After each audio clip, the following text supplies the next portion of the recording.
Madame, Messieurs, bonsoir et bienvenue dans le 20h de TFM. Dans l'actualité de ce mercredi, démolition du marché Gueule-Tapée, les commerçants manifestent leur opposition. Ils accusent le maire de forfaiture. Accusation balayée par l'édile. Toutes les procédures ont été respectées selon lui. La colère gronde au King Fahd Palace. Près de 200 agents accusent la direction de préméditer leur licenciement. Ces employés de l'hôtel refusent leur maintien en chômage technique. En ordre de bataille, ils appellent à l'éviction du patron de l'établissement. Il disposait d'une palette éclectique. Ousmane Sow Huchard est mort la nuit dernière. Musicologue, anthropologue, critique d'art, il était également un chantre de l'écologie au Sénégal. Nous retracerons son parcours dans cette édition. Et puis 4 décès et 35 personnes gravement atteintes du coronavirus. Le bilan du jour rapporte également 132 Covid+. Selon les dernières estimations, la majorité des contaminations se concentrent entre Dakar, Thiès et Diourbel. Qu'en est-il des autres métropoles? On vous explique tout dans cette édition.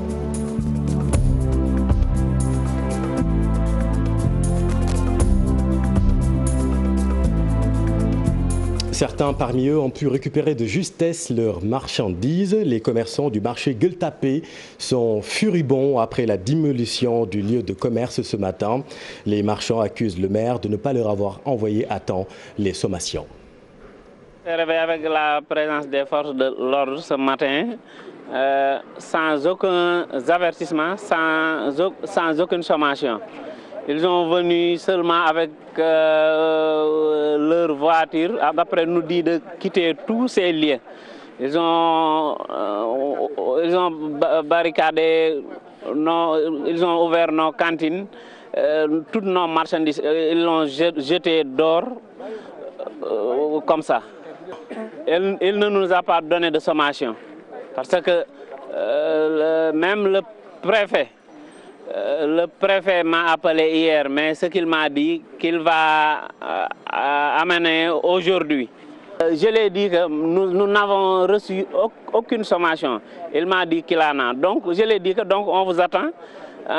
Si vous l'amenez, on va saisir nos avocats parce que nous sommes dans nos droits. Toutes les procédures ont été respectées. Selon le maire, des négociations avaient été entamées il y a de cela 3 mois, mais elles se sont soldées par un échec. Force doit rester à la loi, selon Ousmane Doy. On a procédé ce matin à la démolition du marché. Il fallait terminer le travail qui avait été entamé depuis quelque temps. Nous avons respecté toutes les procédures.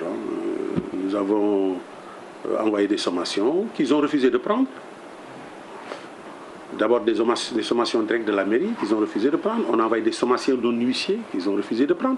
On est passé par des lettres recommandées par la poste qu'ils ont également refusé de prendre. Nous avons fait ce qu'il fallait faire.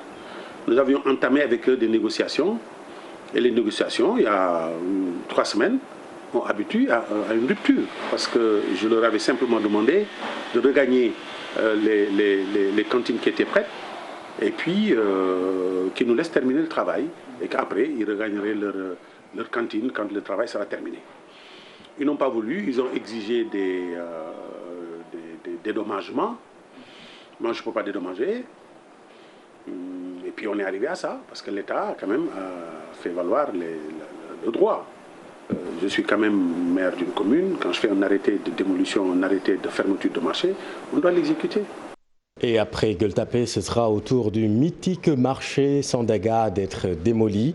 Nous vous le disions hier, les commerçants qui officient à Sandaga ont jusqu'à vendredi soir pour quitter les lieux. L'ultimatum a été fixé par le préfet de Dakar. Certains commerçants rechignent en revanche à quitter Sandaga. Selon eux, le lieu de recasement, le champ de course est trop exigu. Poussés de colère au King Fahd Palace, les employés sont vent debout contre leur maintien en chômage technique. Ces 192 agents dénoncent une volonté préméditée de la direction de tailler dans le personnel. En sit-in ce matin devant l'établissement, ils accusent le patron des lieux de mauvaise gestion. Mohamed Samb et Youssou Barrow. C'est un cri de cœur pour exiger le départ de Racine Sy de la tête de l'hôtel King Fahd. Le collège des délégués du personnel de l'hôtel l'accuse de népotisme et de mauvaise gestion. Ce que nous reprochons à Racine Sy, durant cette période, c'est d'abord qu'il n'a pas vraiment soutenu le personnel d'abord. Il a fallu l'ordonnance du président de la République pour que nous ayons 70% de notre salaire. Il nous avait promis 50% de notre salaire avec toutes les retenues possibles. Aujourd'hui, il nous dit encore d'aller pour 2 mois. Pendant ça, il y a des apprentis à l'intérieur, il y a des journaliers à l'intérieur, il y a un groupe d'employés qui sont là depuis 3 mois. Ils continuent de travailler au détriment du droit du travail. Ces travailleurs du complexe King Fahd exigent de l'État l'audit de la direction de l'hôtel. Depuis qu'il est là, l'État est sorti par la fenêtre. Il n'y a plus l'État. Il est seul maître à bord. C'est lui qui gère tout. Nous réclamons au passage un audit. Il faut qu'il y ait un audit financier, technique, parce que l'hôtel est là depuis 1991. Le collège des délégués du personnel de King Fahd Palace dit niet à la reprise du chômage technique. Les 192 agents menacent d'aller plus loin si rien n'est fait. Nous disons aujourd'hui qu'il y a une volonté préméditée de licencier des gens. Aujourd'hui, ils nous proposent 50% dans 2 mois. Nous revenons le mois de septembre, il va nous dire, mais écoutez, les choses ne marchent plus. Soit c'est 25 000 ou bien on licencie. Nous, on ne ferme pas la porte. Mais nous irons jusqu'au bout. Nous sommes déterminés pour revendiquer nos droits. Et je rappelle que l'hôtel, c'est un patrimoine de l'État. C'est à travers ce sitting que ces travailleurs de la plus grande infrastructure hôtelière de Dakar ont exprimé leur ras-le-bol, a précisé qu'une rencontre entre la direction de King Fahd et le personnel va se tenir demain pour statuer sur ces difficultés. Merci Mohamed. Et puis le compte à rebours est lancé. La fête de Tabaski sera célébrée à la fin du mois de juillet. Selon le président du Conseil national des éleveurs, les besoins en moutons s'élèvent cette année à 800 000 têtes, mais il n'y a pas de souci à se faire pour l'instant. Présents dans le monde rural, les éleveurs achètent les moutons pour approvisionner les grandes villes. Charanta Diop, c'est la tire. Le Conseil national de la Maison des éleveurs du Sénégal s'apprête à franchir un nouveau cap. Son président a mobilisé les éleveurs. Des mesures préventives sont prises pour bien approvisionner le marché en moutons. Beaucoup des éleveurs ils sont sur le terrain. Ils sont en train d'acheter les moutons destination vers les grandes villes. Le bassin de population, c'est environ de 800 000 têtes. C'est plus au niveau de la région de Thiès, c'est environ de 200 000 têtes. Donc ça, il y en a. Mais à moins de 100 000, vous trouverez un très bon mouton de bélier. Les éleveurs se félicitent de la décision du gouvernement d'avoir exonéré les droits et taxes sur les moutons de Tabaski. Le président de la République a sorti un circulaire. Il a dit qu'il a exonéré tous les droits et taxes. Nous souhaitons aussi que tout le monde soit bien respecté cette circulaire. Sur la relance du secteur de l'élevage annoncée par le chef de l'État, Ismaël Sow s'en félicite et demande l'implication des acteurs. Oui, c'est pour les éleveurs. Donc il y a nos représentants que nous voulons, on les accorde leur place. Le président du Conseil national de la Maison des éleveurs du Sénégal a appelé les vendeurs de moutons et collectivités territoriales habitant les forêts au respect des mesures d'hygiène collectives et individuelles requises pour freiner la propagation de la Covid-19. Merci Charanta. Et puis le bras de fer continue entre les acteurs de la pêche et leur ministre de tutelle. C'est à propos de l'octroi des licences de pêche à des bateaux étrangers. Il faut veiller à la sauvegarde des intérêts nationaux. Sauvegarde, s'exclame Mamadou Diop Decroix. Le député a dirigé une délégation parlementaire à la rencontre des acteurs de la pêche. Voici sa réaction croisée avec celle du secrétaire général du collectif des acteurs de la pêche avec Alassane Ba et Amadou Ba. Le secteur de la pêche est un secteur fondamental pour notre pays. Nous avons 700 km de côte sur l'Atlantique. Et la pêche nourrit des centaines de milliers de Sénégalais. Donc nous devons nous en occuper avec beaucoup de sérieux, beaucoup de rigueur. S'il y a de l'opacité, il faut combattre ça, mettre la transparence là-dedans, etc., etc. Les étrangers qui viennent pêcher ici, c'est vrai, nos acteurs n'ont pas l'armement qu'il faut. Je crois que là-dessus, le gouvernement doit tout faire pour que les acteurs de la pêche puissent avoir l'armement qu'il faut. Parce qu'il n'y a pas d'armement, ils sont obligés de travailler avec des étrangers qui, eux, ont les bateaux, etc. et tout ça. Mais là-dessus, cette collaboration, elle est normale, elle est nécessaire dans le monde d'aujourd'hui. Cependant, on doit veiller à ce que les intérêts nationaux soit sauvegardé. Nous sommes composés à 100% sénégalais.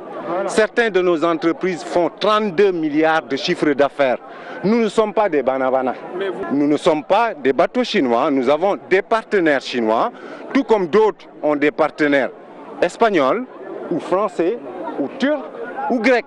Cela, nous l'assumons.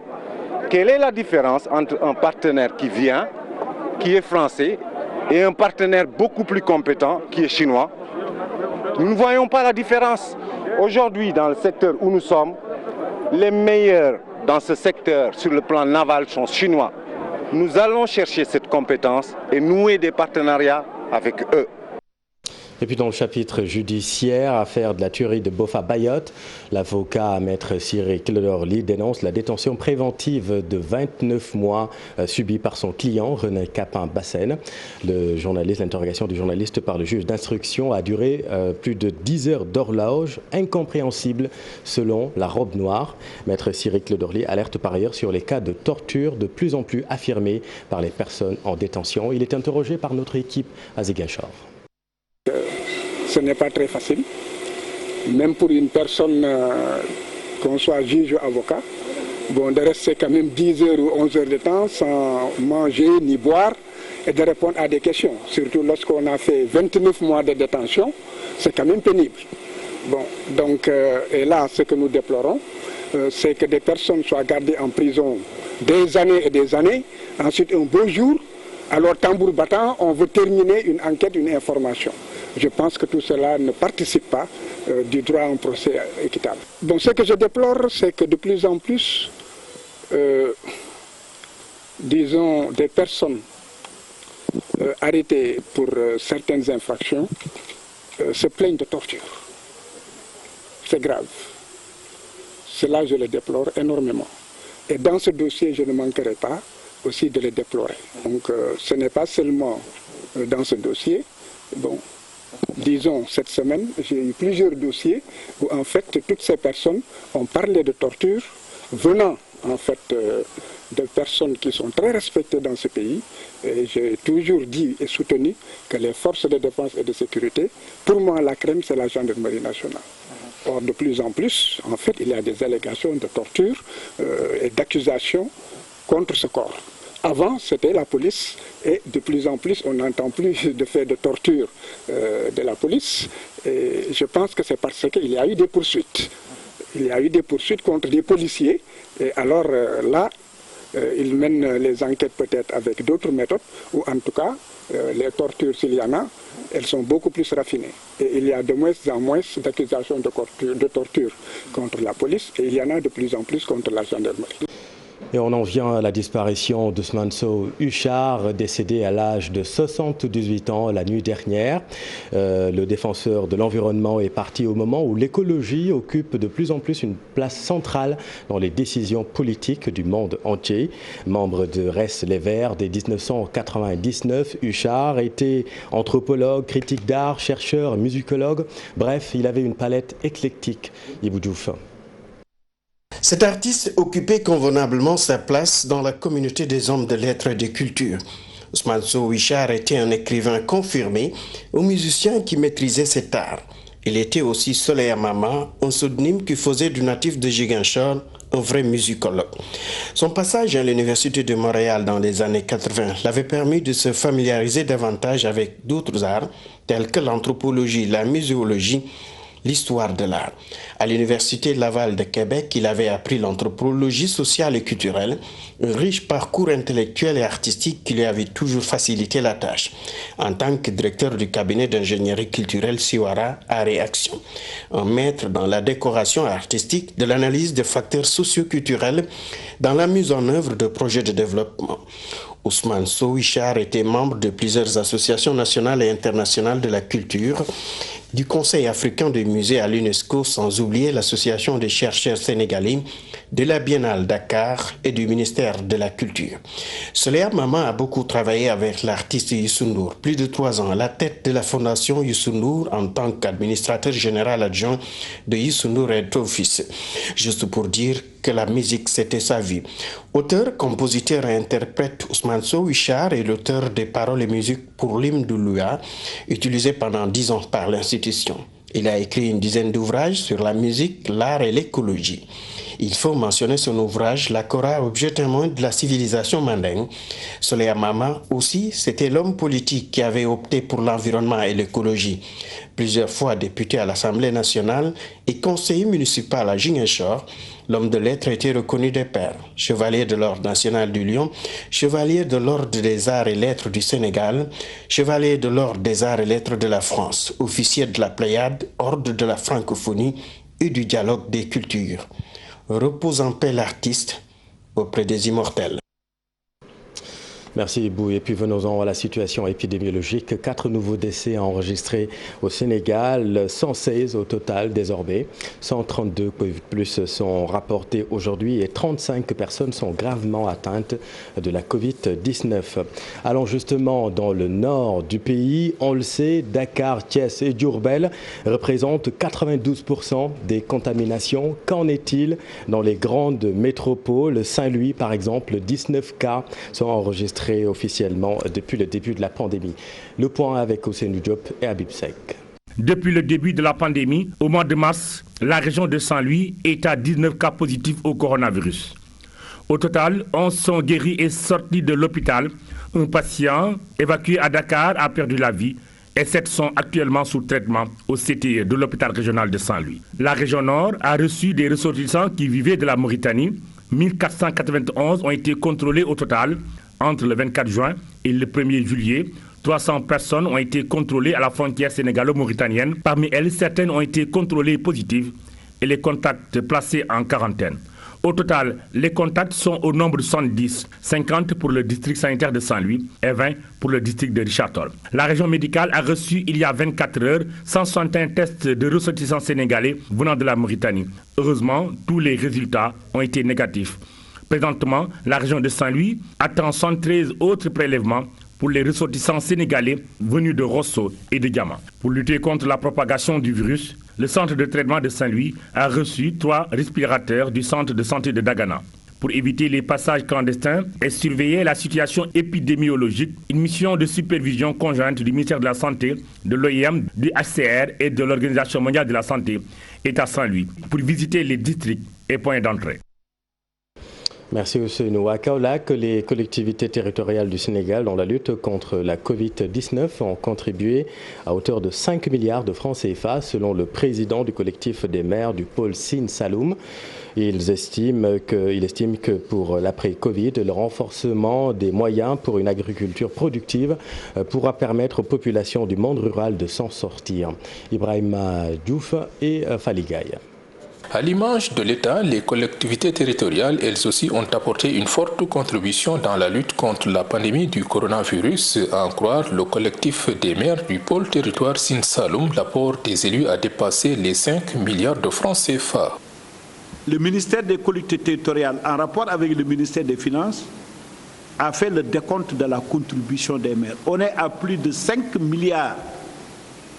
Ce que les maires ont contribué. Quand je dis, je devrais dire les élus, parce que dans ces 5 milliards, il y a aussi les conseillers départementaux qui ont fait une contribution. Donc les élus locaux ont contribué pour 5 milliards dans ce dispositif-là, pour la mise en œuvre de ce dispositif. L'après-Covid, selon plusieurs analystes, peut ne pas être aussi facile avec une récession économique possible. Alors, quel sera le rôle des collectivités territoriales dans la résilience? Le président du collectif des maires du pôle territoire Sine Saloum appelle en tout cas à un retour vers l'agriculture. Et c'est pourquoi, si vous l'avez constaté, le président a fait un investissement important en renforçant le budget du ministère de l'Agriculture pour permettre aux acteurs de pouvoir augmenter très sensiblement la production agricole. Le bureau du collectif des maires du Sine Saloum, fort de 110 membres, se réunissait pour apporter leur soutien, disent-ils, au chef de l'État, tout en se félicitant de la façon dont il gère la pandémie. Ibrahim Diamé, merci. Alors maintenant à Mbour, la fédération FELIOC estime que cette pandémie a démontré que le système éducatif n'est pas performant au Sénégal. Cette organisation communautaire invite les autorités à le réactualiser. Elle ajoute que pour lutter contre la pandémie, il faut plus valoriser la proximité. Abdourahmane Diallo et Mamadou Gueye. Depuis quelque temps, on note une montée sur les chiffres des personnes atteintes par la Covid-19 dans le département de Mbour. La fédération FELIOC pense que la stratégie de lutte doit être une approche de proximité. Miser sur la stratégie communautaire pour vaincre Covid, je crois que c'est la bonne stratégie. Mais on sent qu'il y a des efforts qui sont faits à ce niveau-là, mais l'État doit davantage faire confiance à la communauté. Parce que pour vaincre cette maladie-là, forcément, il faut cette stratégie de proximité. Et cette stratégie de proximité, c'est vraiment la stratégie communautaire. Cette organisation communautaire salue la réouverture des classes, mais elle pense que cette pandémie a prouvé que le Sénégal doit changer son système éducatif. On doit profiter de cette crise-là pour vraiment voir comment, en tout cas, rendre ce système-là plus performant. Parce que comme vous le savez, le baromètre Djangondo l'a montré, les performances globales, elles sont très faibles. Et nous devons profiter de cette Covid-là pour se réinventer, revoir comment vraiment réarticuler les stratégies, mais aussi revoir notre système d'éducation et de formation. Au-delà du sauvetage de l'année scolaire. FELIOC, qui intervient dans 11 collectivités territoriales sur les 16 que compte le département de Mbour, a évalué positivement sa stratégie de lutte contre la Covid-19. Merci Abdourahmane. Et puis un mot sur le salon d'Agrobusiness Sénégal qui sera entièrement virtuel cette année. L'événement qui aura lieu du 25 au 30 juillet prochain sera tenu sur une plateforme numérique pouvant contenir 80 exposants et 25 000 visiteurs. Suivant là-dessus, Aïssatou Cicero. Le salon virtuel vient en son heure. La maladie, la pandémie liée à la maladie à coronavirus a impacté les entreprises et les économies en général sont à terre. À cet effet, on s'est dit qu'il faut innover et ne pas laisser notre économie locale souffrir. Et locale par ricochet l'économie sous-régionale. Donc le salon virtuel a des avantages parce qu'aujourd'hui, quelle que soit ta situation géographique, tu peux être en interaction avec des entreprises de la sous-région, avec des entreprises au niveau international, avec des entreprises au niveau même planétaire. Donc puisque nos champions locaux ne peuvent plus se déplacer, puisque les foires physiques, les salons physiques ont été annulés, aujourd'hui, il est plus qu'important d'innover. Comme nous le rappelle le PDG de Helcom Bash aujourd'hui, il faut innover. Il faut innover dans l'excellence, il faut innover dans l'expertise. À cet effet, on s'est dit que les salons virtuels se tiennent ailleurs avec un succès franc. Aujourd'hui, quand même, il est plus qu'évident d'essayer de rapporter ces succès francs au niveau local, d'où le prétexte de l'organisation de ce salon virtuel. Et puis fenêtre sur le monde, dans l'actualité internationale, 3 points essentiels. Les excuses du roi belge à l'ancienne colonie congolaise. Emmanuel Macron, le président français qui aurait judiciairement aidé Michel Platini dans l'attribution de la Coupe du Monde 2022 au Qatar, selon le site information français Mediapart.